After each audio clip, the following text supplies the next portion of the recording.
Hi guys, welcome to Inside HYROX Birmingham 2025. This is my walk the floor video, my video where I take you on a guided venue tour of a HYROX as it occurs in real time.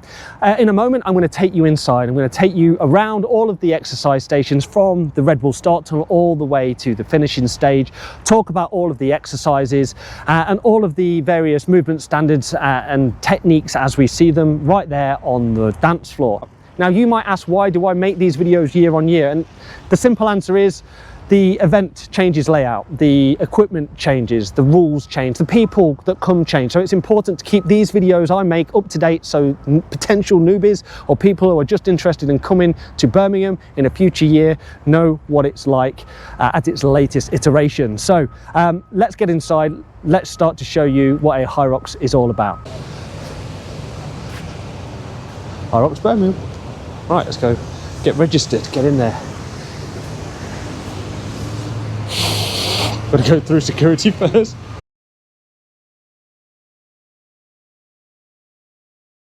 All right, looks like we are straight into HYROX land. Okay, so the first thing we are going to want to do is have a little look at the running track. Literally everyone looks at the running track when they first come to HYROX. We're in a bit of a rush, so we're going to go get registered. Nearly everybody that comes here has got to get registered first, so we'll go to the athletes registration and then we'll get Holly booked in at the spectator one. ID, QR code. Morning, you alright? One of those and one of those for you. Is this your first time? No, 17. Lovely, thank you very much. This For the racing. Thank you. So, the first thing you want to do is take a picture of the back of your chip that they give you. Why? Because sometimes things don't work and it helps if you've got these details. This happened to me in Glasgow a few years back and they sorted it out straight away. So take that one to the bank. So spectating, right, this is where we have a little bit of a switch over. Holly is now going to go get her band to say she can come and watch me. Okay, so for spectators, they come to the spectator check-in with their QR code and get their badge. Super simple, easy peasy. Morning. As always, there is a map of the arena. This is put out on the official Birmingham page before each event. It's probably best you just take a look at it and know where your ins and outs and the station, knowing where the stations are. They're often in order. You don't need to memorise it because it's all very well labelled and numbered out on the course. Probably the most important thing you need to remember is how many laps to do. If you've got a bag to check, there's always one of these and it's always well run. It's here in the corner of Birmingham this year. Sometimes there can be a bit of a queue for it at busy times, so just allow for that. Over here we have the men's and women's changing rooms, but people just get changed all over the place generally. And as you can see, this year HYROX has introduced the HYROX Bridge. It has featured at various points in the past, but it really does help with the crossings over the running track here. If you've ever been to a HYROX before, that little scurry, that game of Frogger that you have to have, getting inside the arena is a bit difficult. So that is a welcome thing to see at an event. It means no dodging and weaving, no crossing and changing direction. It's a lot less to marshal overall. The NEC is probably one of the best fit for purpose venues, although it's just a little bit soulless inside. It's got plenty of space, which HYROX needs loads of. It's also an event hall, so there's food and drink all around the outside, so if you need refreshments, easy to get all along here.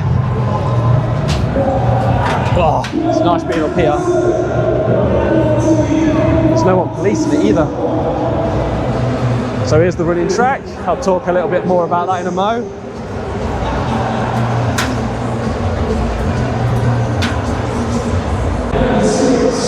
Right, that'll do for the walk and talk for now. at the start of every HYROX race, there is a HYROX Red Bull tunnel. This is where all of the athletes congregate just before their wave. You will watch a motivational video in there, and there'll be a countdown clock in there, and then on the dot, every 10 minutes, a wave will be released onto the running track. There is a filter there, and you just filter in with the rest of the runners. Simple. Okay, station number 1, it's the ski erg. So we have 1,000 meters to do on a conventional ski erg. Now, when you enter the station, like all these gents behind me, you will be directed to your respective ski erg. It's often the furthest ones away. Do not just go on any, go to the one directed.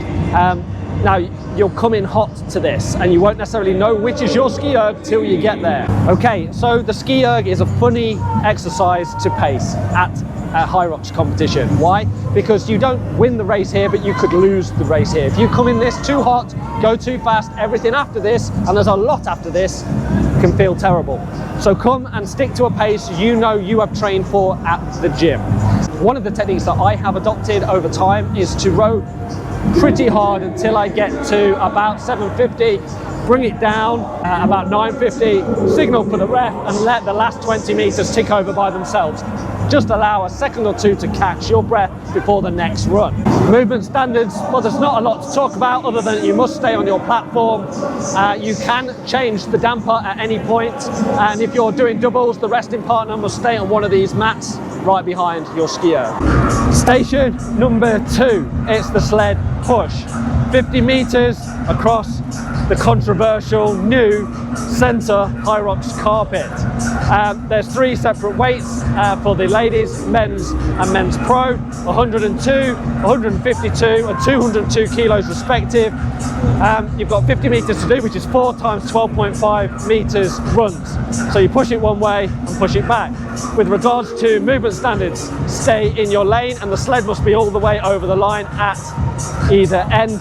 Apart from that, just push. So there are 3 distinct ways of pushing a sled. One, where you put your shoulders on it and hold on to the bars at the bottom. This has an ever so slight lifting and gets your weight over the sled. A slight variant on that is turn your hands out and use them to push from the shoulder, but that puts your hands higher up. And it's probably about the second most done way. And finally, if you're really desperate and you need a breath, doing it long armed. That's not necessarily advised. It's not the best way. Exercise station number 3, it's the sled pull. Now there's 50 meters of sled pull funness to be had here at station 3.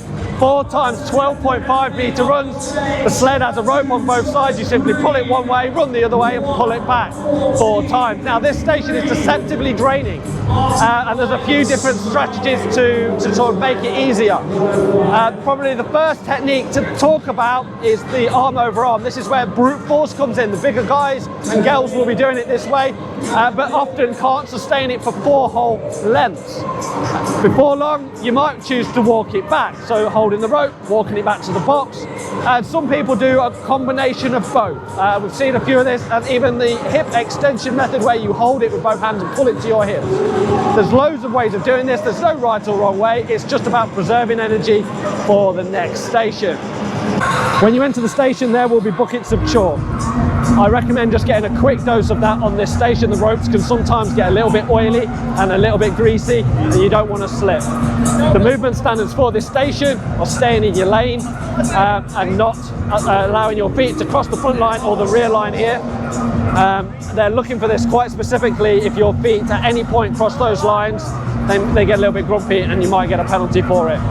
There, so just keep inside your box. Okay, station number 4, it's the burpees. You have 80 meters to do, 40 meters out and 40 meters back here, but that can differ at other venues. This is arguably the hardest station. It is the most disgusting of exercises, and I hate it with every bit of my soul. A few things to talk about. Movement standards. They have refined the rules. They now say that your hands can be no more than 30 centimeters in front of your feet when you put your hands down for the burpee. Your chest must touch the ground as always. Your feet must jump parallel. There's no stepping. You must keep them together when you take off and land, and they are keeping a close eye on all of these things. If you notice, there is a 1 meter square hatch pattern put down the carpet here, and that's to help you judge your takeoffs and landings, but also to help the judges tell how far away your hands and feet are from one another. So be very careful on this one. This is not one you want to incur a penalty on. So it's about now, halfway through the video, just after burpees. I like to take just 1 second to talk about the running. Now, running at HYROX makes up about 60% of the entire event, and it's a single exercise, and there's loads of time to be gained or lost in the running component. And you see a lot of people struggling out here, and that's because they concentrate too much in their training with the exercises. So just bear that in mind. But how do you get better at running? Well, there's loads of ways. I think probably start with slow runs. This builds an aerobic base, and from there progress to hills and speed work. Quite specific to HYROX is compromised legs. Getting used to that feeling of lactic acid build up, that jelly-like sensation you get after you've done something heavy. The best way to simulate this in the gym is push some sleds, do some squats, then go for a run and repeat.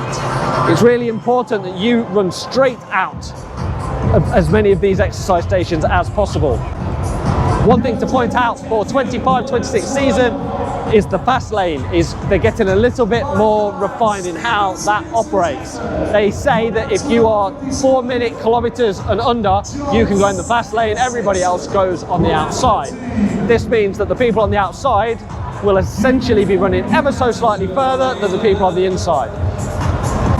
Station number 5, it's the row erg, 1,000 meters as fast as you can. Here we have the row ergs all lined up, waiting for the athletes to come in. Now, when you enter this station, go to where you're directed. Don't just jump on any old rower, because that's where the referees will be positioned at that point in time, and it has a tendency to snake through and around like that. And they only have a finite amount of judges, so you have to go where they say. So with regards to pace, as I said, this is one that you can easily go too fast at, but it's also one you can go too slow at. So it's important to know what you can do before you get to this rower at station 5. When you sit down, it's easy to go a little bit too fast because of the excitement of race day. Try to stick to what you know, to what you practice, to what you train for. That way, when you leave here, you won't have overexerted in this station, and your next run will not be overly compromised. Remember, you have still got 3 stations after this one, and they're humdingers, so you don't want to blow up just here. If you need any tips about rowing, please go and check John Stevenson's channel out on YouTube. It's called Row Along. It's great for all sorts of tips, including HYROX specific workouts. That's Row Along on YouTube. Go check it out. Okay, exercise station number 6 is the farmer's carry. 200 meters with your respective kettlebells. Now, there are 3 sets of kettlebells. The ladies here, the 16 kilos, the men's and ladies pro 24 kilos, and the men's pro 32 kilos. And they're all positioned in these boxes just before you go through the in-arch. There's also a couple of buckets of chalk. Be sure to get some of that on your hands. It's super important. It's also super important to get the right kettlebells. If you do collect the wrong kettlebells, even if you do all 200 meters with the wrong kettlebells, you are then expected to do it again with the right kettlebells. So please get the right ones. I absolutely love the farmer's carry. Its simplicity of just moving a weight from point A to point B, absolutely fantastic. Now, if you do need to put it down, just put it down at your feet, take a couple of breaths, shake your hands off and go again. If you're doing this as a doubles, it's really important for the resting partner to follow right behind the working partner. Why? Because it can get busy at peak times and people have to overtake on this one. And some people go really quick. So the farmer's carry is a race against time. You have 200 meters to do, which is quite a long way with weights. Thank you, mate. With weights in both hands. And your grip can only hold on to those weights for so long. So the faster your legs go, the less your fingers have to do. It's a bit of a compromise. There is talk about holding them toward the front at the sort of crease of the handle rather than the flat part. And some people like to spin around at the end like that guy. These are all little things that have crept in over time. Little tiny marginal gains to be had at every turn. Whether they actually provide those, no one really knows. When you finish your 200 meters, you must put those kettlebells back down in the box like these gentlemen are doing right now. It's super important. With regards to your 200 meters, when you are out there, you can stop at any point. You can put them down. At venues like Birmingham, and we're seeing it increasingly more often, you have to do 2 laps. Station number 7, it's the sandbag lunges. This is the proverbial sting in the tail, the penultimate exercise before the wall balls. By now your legs are aching. They really are aching, and you are not necessarily wanting to do 100 meters of lunges. So like the farmer's carry, we have 3 options for weight: the 10 kilogram, the 20 kilogram and the 30 kilogram. The ladies weight, the men's opens and ladies pro, and the men's pro respectively. Once you've got your sandbag, walk to the line down here and you must lunge over the line. That's one of the most important movement standards. Your foot must touch the white line. It must lunge over it in its entirety. Now there are lanes drawn onto the carpet here, but you can go out of your lane. You can go around people, go diagonal, whatever you need to do. One of the most important movement standards for this exercise, your knee must touch the ground. Alternate knees, hips must fully extend, and above all else, never ever put your sandbag on the ground. If you put your sandbag on the ground, they are going to be grumpy about that. So we have 2 distinct techniques: feet together and striding through. This one conserves more energy, that one is a little bit faster. If you are strong in the lunges, obviously go for the walk through. But bringing your feet together is what I end up doing before the end. But at this point, you are deep in the pain cave. Okay, exercise station number 8, the wall balls. 100 wall balls stands between you and the finish line. That's all you have to do. All you have to do. So down here we have 2 targets, a high target and a low target. One of those is for the men, one of those is for the women. And when you enter the station, a judge will direct you to one of these little squares. Now, all you've got to do is 100 wall balls at your respective weight. Again, there are weights for women, men's and men's pro. Make sure you get the right wall ball. Now, the movement standards for this one, they're quite strict, and they are stricter than ever this season with regards to depth. Depth specifically is something they are looking at a lot. So make sure that your bum goes lower than your knees. That's what you need to do. Each of these stations has a digital counter on it. You need to hit the target plumb for it to register as a hit. But it does give you this screen that feeds back the amount that you've done. Now just bear in mind, if you're constantly looking at this screen, you might miss more of the target. That happened to me. I'm going to be trying not to look at the screen unless I'm resting on this station. As you get close to the end, you know that, and you're nearly done, make sure that you do the last few reps and sprint that last bit all the way to the end. Okay, so this is the finish line just here. And when you finish the wall balls and you come sprinting up, make sure you pose, because this guy is taking your pictures. When you finish and cross the line, your name will come up here with your time on. If for any reason it doesn't, remember that chip that you took a picture of, find one of the referees, one of the marshals, they will direct you to someone who can sort that out for you. Take a second. Falling over like you're dead is very commonplace at this point in the race. Right, that is inside HYROX Birmingham, done and dusted. Now, if you are interested as to what any of the other HYROX venues are like, I have made videos to this effect at all of the other HYROX UK venues. They are on my channel. There's a playlist even. So please go check those out. If you haven't already, please give my channel a subscribe. And I will see you in my next video soon. Mart out.